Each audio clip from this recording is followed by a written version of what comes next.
If you're a retirement age federal worker at an agency facing a RIF, what are you entitled to? In previous videos, I've discussed VERAs and VSIPs and how much you'd be entitled to in separation payments. But we're going to cover a scenario now. If you're retirement age, you haven't been offered a VERA, and you are terminated in a RIF, how much would you be entitled to get? So in general, if you weren't retirement age, you would get 1 week pay for separation payment for each of the first 10 years of service and 2 weeks pay for service after that. But if you're retirement age, you would not be entitled to those separation payments, but you would get treated as if you had accepted a VERA. So one way to think of a DSR, a discontinued service retirement, is sort of as a involuntary VERA. So if you are terminated in a RIF and you did not accept a VERA, you would be entitled to pretty much the same thing under a DSR. And I will link to these source materials in the comments, but where I'm getting this is from the CSRS FERS Handbook, and it's hundreds of pages, this thing, so I wouldn't recommend reading it cover to cover, but you can just go to the chapters that pertain to you. But this would be Chapter 44, Discontinued Service Retirement. So, who is entitled to a discontinued service retirement? Chapter 44 of the Chapter 44 of the FERS manual is 35 pages long, and we won't go through all 35 pages. But what we will do is look at this useful summary that was put out by the National Institutes of Health. This one's only 3 pages, and it would cover 90% of the scenarios that this would apply to. So once again, if you are 20 years of federal service and you're 50 plus, you would be entitled to a VERA or a DSR. Or if you had 25 years of service and you're any age whatsoever. So let's say you started working for the federal government at 18, you have 25 years of service. At 43, you would be entitled to a VERA or DSR. Otherwise, 20 years of service plus 50 years of age, you would need both. So I early retired from the government at the end of last year. I was 53 and I had 22 years of service. So when my agency offered it, I jumped on it. And the benefits are that you would be entitled to your full pension when you leave, and you're entitled to keep your health insurance and your life insurance as long as you had them for 5 years while you worked at the federal government the previous 5 years. And normally you would get your full pension at 62. And if you take it earlier than that, you get a reduction. So if you took it at 57, which is the normal minimum retirement age, instead of the full pension, you would get 25% reduction. But if you are terminated with a DSR or you accept a VERA, you would get your full pension, which is your high 3 times 0.01 times your years of service. You would get that when you leave. So I left at 53 and I started getting it after I left, and I will continue to get it forever. And the advantage for waiting a little bit is that if you left at 57, you would be entitled to the FERS supplement. But if you leave now, you get your pension right away. You don't have to wait, but there's no FERS supplement, which we'll go over in a moment. So we mentioned that in order to take it, DSR or VERA, 50 years of age and 20 years of service, or any age and 25 years of service. With the DSR, if you're terminated and your agency is downsizing, doing a RIF, there are other requirements. Besides the 50 and 25 years of service, 5 years of that had to be civilian service. So if you came over from the military 3 years ago, you wouldn't be entitled to this. But if you came over 5 years, then sure, you're still eligible if you meet these other 2 criteria. The other major condition is that you don't have to. This condition only applies to CSRS, and most employees are FERS. So I'm not going to go over that because it's a very unique thing. But the one that most people would be tripped up by is the no declination of a reasonable job offer. So if you're offered a job by your agency and it's within the same commuting area and it's similar pay, you would have to take it. And if you don't, then you can be terminated and you wouldn't be entitled to the DSR. If they offer you something that is not close to your salary or that is not within the commuting distance, then it is not a reasonable job offer and you can turn it down and still be eligible for the DSR. So when you leave, if you take the VERA or the DSR, one of the major benefits is that you get to keep your health insurance as long as you had it for 5 years prior to you leaving, and you get to keep your life insurance as long as you had it for 5 years prior to leaving. So they will still pay the same portion that they pay now. Your premiums will go up slightly because right now when they take out your payments for health insurance, it's taken out pre-tax. And when you're in retirement, the payments for health insurance will be taken out post-tax. And so you're going to see that the difference between pre-tax and post-tax, this might be 20 to 30% higher. And same goes for life insurance. It's pretty cheap now, but when you're in retirement, that tends to go up pretty quickly because it's term life insurance. So our HR person mentioned to me that, if you want to keep it now, fine. But, a couple of years after retirement, 3, 4, 5 years, you might want to look around for private insurance, and the premiums on this go up quickly, and it might be cheaper to find something in the private sector. So this goes over the calculations, which we won't go over now, but I did mention the FERS supplement.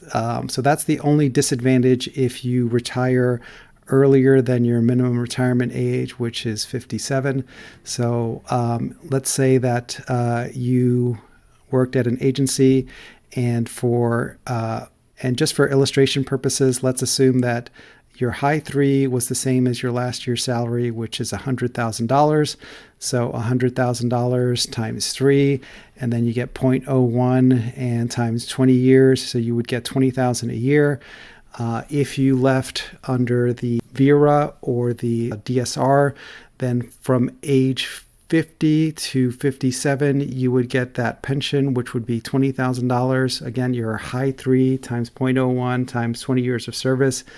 And then from 57 to 62, your FERS supplement would kick in, which is not as much as you would get in Social Security, but you would get that as a FERS supplement. And then when you get to age 62 and on, your FERS supplement would go away, but it would be more than made up for by your Social Security payment.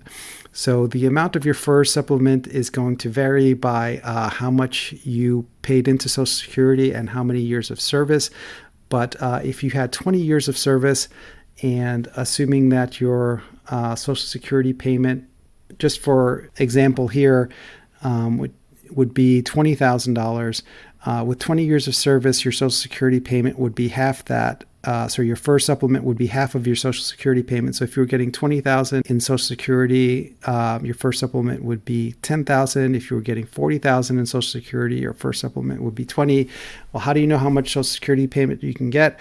If you go to the Social Security website and type in your information, your social, they can pull that up for you and give you an estimate, and then you can find out what your Social Security payment would be. And your FERS supplement would be half of that if you've had 20 years of service. If you've had 30 years of service, it would be more. So if this was 20 for your Social Security payment and this was 10, if you had 20 years of service, if you had 30 years of service, this would be 15. And I'm not going to go through each calculation, but this is just to give you a rough idea. So there are advantages, great advantages to taking the DSR or VERA.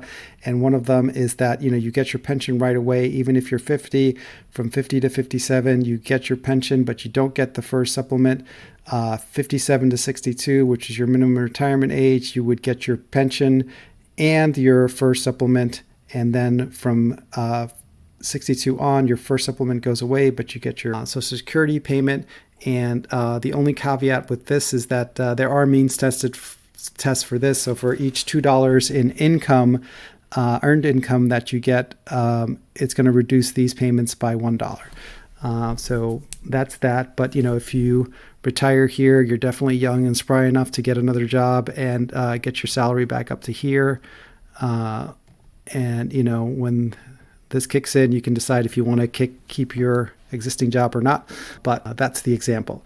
So hopefully that cleared some things up. And if you have additional questions, just put them in the comment and I'll try to answer them in the comments if I can. And if it's too long, I'll try to do an additional video. If you want to support the channel, there's a Buy Me a Coffee link there. And, like and subscribe so that you'll see other videos when they come out. And I'll give you the disclaimer also. I am not an employment attorney. When I worked for the federal government, I was an attorney and I worked in finance. And so some of this stuff might not be 100% accurate, but I'm doing the best I can to put this info out there because I don't see a lot of people putting this info out there, and I want to be as helpful as I can because I know your HR people are swamped, and I don't want to mislead you, which is why I want to give you the source information like the FERS CRS Handbook and the specifically Chapter 44. I'm going to put it in the comments so that you can look up the source material and make sure that everything I'm saying is correct. And I'm trying to be as accurate as possible, but you may get some information from the Department of Government Efficiency, DOGE, or douche. I refuse to pronounce it Doge, but I'll pronounce it douche because it's named after Elon Musk. So the people at douche might be lying to you, and that's why I would double check everything that they say and don't rely on them. And I'm trying to do my best to give you accurate information, but definitely double check my work also because, I wouldn't want to steer you wrong. And as I said, I'm not a employment attorney. I'm just a retired attorney who has ADHD and an internet connection, and I'm trying to help out so I can look things up. You'll have these documents in the comments, and definitely print this out or look through it and see if any specific situations apply to you. So for instance, one of the things people get tripped up for is the other job offers and the commuting distance. So if I lived in Washington and my agency offered me a job in Baltimore that's similar, I would not have to take it because I don't have to move to Baltimore. It is not the same commuting distance. Same thing with Manhattan to Philadelphia. However, if I already live in Baltimore and I'm commuting into DC and my agency offers me a position at a place in Baltimore, I would have to take it because the commuting distance is not changed. I'm traveling instead of from Baltimore to DC, I'm traveling Baltimore to Baltimore, that's fine. But if I was traveling DC to Baltimore, then that's different. So it will depend on your individual circumstances. That's why I'm providing the source material so you can look this over. And, definitely if you see any errors that I've made, point them out in the comments so I can correct them. And, other than that, I'm doing my best. This is for informational purposes only. And so good luck out there. I know it's difficult being in federal service, and it's much harder when people are saying unkind and false things about you and trying to slander you and get you to quit.